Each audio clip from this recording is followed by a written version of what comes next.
In this video, we'll show you how to use Skeleton, the official CLI tool to scaffold Kommo widget projects. It sets up everything you need: React, TypeScript, localization, deployment configs, and more, all in one command. Skeleton saves time, avoids config errors, and lets you focus on building the logic of your widget. Let's dive in. The Skeleton CLI is a command-line tool to scaffold Kommo widget projects. It automates creating the project structure with React, TypeScript, and other modern tools, including deployment configs and documentation placeholders. It sets up everything you need for a custom widget: boilerplate code, type definitions, and localization support out of the box. By using Skeleton, you save time on setup and reduce the chance of configuration bugs, leading to a smoother development experience. Next, why you would use Skeleton. Kommo widget development often lacks clear boilerplate and documentation. Skeleton addresses this by generating a standardized starting point. It handles environment setup and deployment configs, so you can focus on writing the widget logic instead of boilerplate. Advantages: it accelerates development, improves code quality by enforcing best practices, and reduces errors. It also lightens the support team's load since projects are consistent. Next, we'll walk through how Skeleton works step by step. Step 1. Run npx Kommo CRM create integration in your terminal. Step 2. If not using flags, pick a language: English, Spanish, or Portuguese when prompted, and also Indonesian and Turkish was recently added. Step 3. Enter the project directory name. The CLI will create a folder for your widget. Step 4. Choose the locales you need. The tool will create I18N with translation JSON files. Step 5. The CLI guides you through manifest setup. Decide if the widget should initialize once or on every page load, what data it needs, links, emails, and which locations in the Kommo app it will support. It prompts for any extra required fields. These interactive prompts ensure your widget's configuration and manifest are correctly set up. Now we will see a full demonstration of Skeleton works in real life. Open a terminal and run ngrok on the port where your app is listening. Ngrok is a reverse proxy service that creates a public URL for your local development server ngrok.com. In the ngrok console, you will see a forwarding URL that tunnels to localhost :3000. Next, generate the widget project scaffold using Kommo's Skeleton CLI.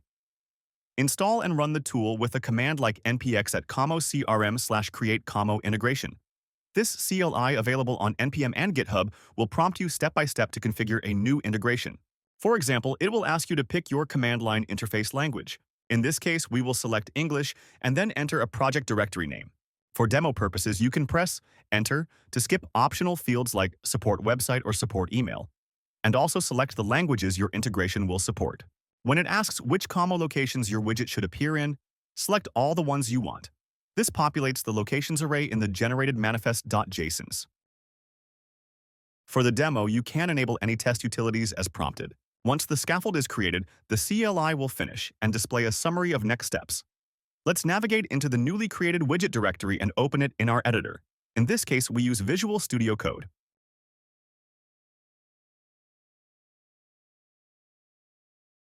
The project contains a readme.md with detailed setup instructions.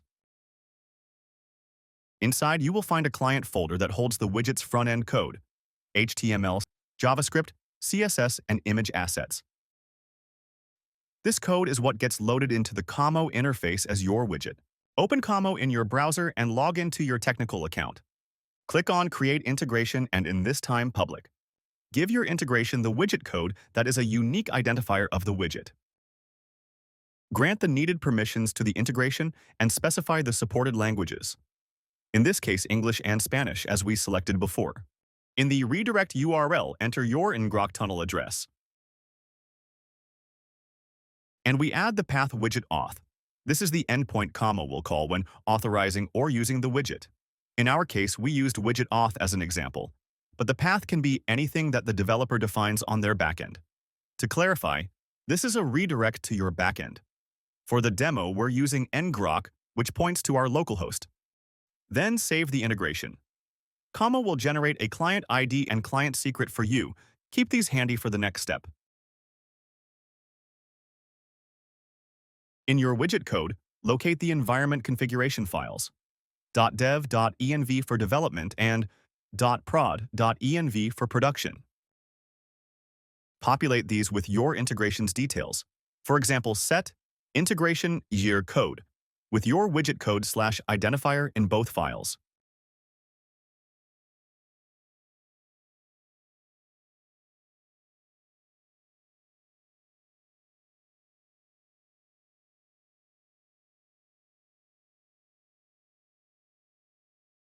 In base URL, we selected the ngrok URL,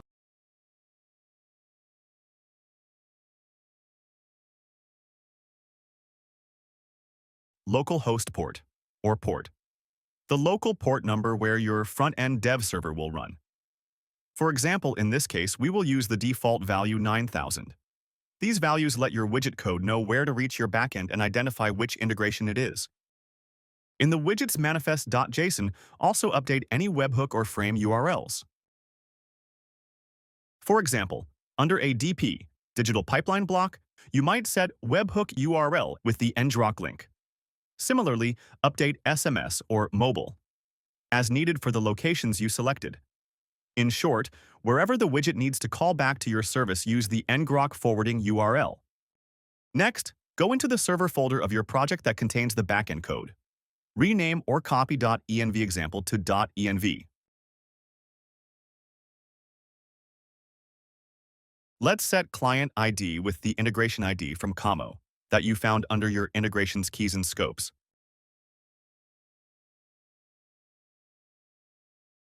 Client secret with the secret key from Kommo.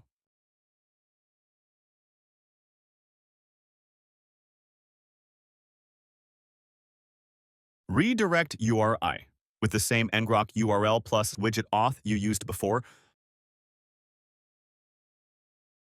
Subdomain, the subdomain of your Kommo account that can be easily found on the link of your profile. This configures your server's OAuth settings so Kommo can redirect back during auth. To start your development environment, first open a terminal, move into the client folder, and run yarn dev. This spins up the front-end server on localhost 9000 and enables live reload. Next, open a second terminal, switch to the server folder, and run yarn dev again. This launches the Backend API.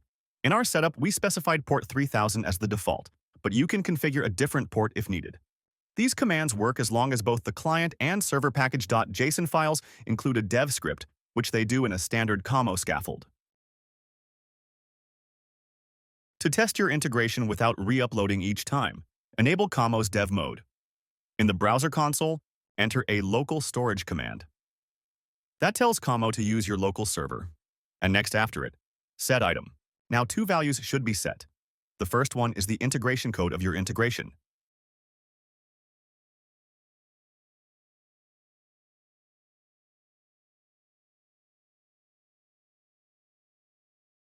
Next to underscore is underscore dev.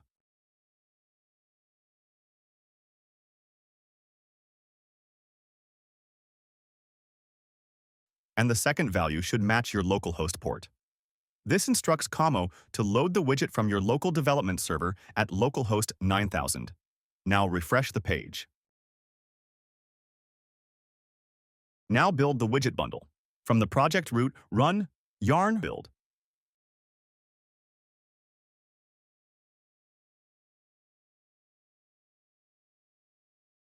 The yarn build command compiles the code for production. It will generate a dist directory containing the final build artifacts and produce a widget zip file. This archive packages all the widget's assets, the JSON manifest, JS code, CSS, images, and localization files exactly as Kommo expects. Return to the Kommo integration settings in your browser. And in My Submission section, select your integration and upload the widget zip as the widget bundle for your integration. Choose a visible name for your widget on the marketplace, save changes, and refresh. At this point, the integration is set up. Install the integration, for example, by connecting it to a Kommo account and watch the logs. If you search for your integration in the browser, you will be able to install it and use it. When the integration is installed, Kommo will hit your widget auth endpoint to authorize. You should see a log like get widget auth 200 OK in your server console. This 200 OK status code means Kommo's request succeeded and your handler returned success. Now test the actual widget functionality. For example, let's go to leads, and on the pipeline, let's trigger our sales bot that we have pre-built by moving one lead from stage. If we go to our chat section, we will see how the sales bot sent us a message.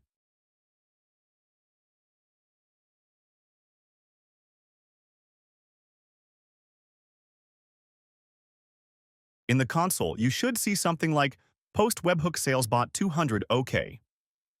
This indicates that Kommo's salesbot posted data to your server and you responded successfully, as we can see in the other terminal.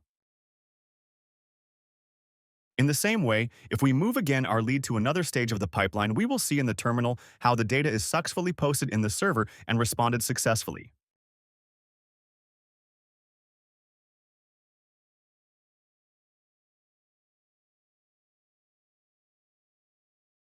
With these steps, your Kommo widget integration is fully set up and testable. You can now develop your widget's functionality, knowing it is properly connected end-to-end. I hope you enjoyed this tutorial. I'd like to invite you to join our Discord server, where you can ask questions about Skeleton and many other topics, as well as connect with other Kommo users in our community. You can join by scanning the QR code or using the link below. You'll also find links to Kommo, our GitHub repository, and our NPM package.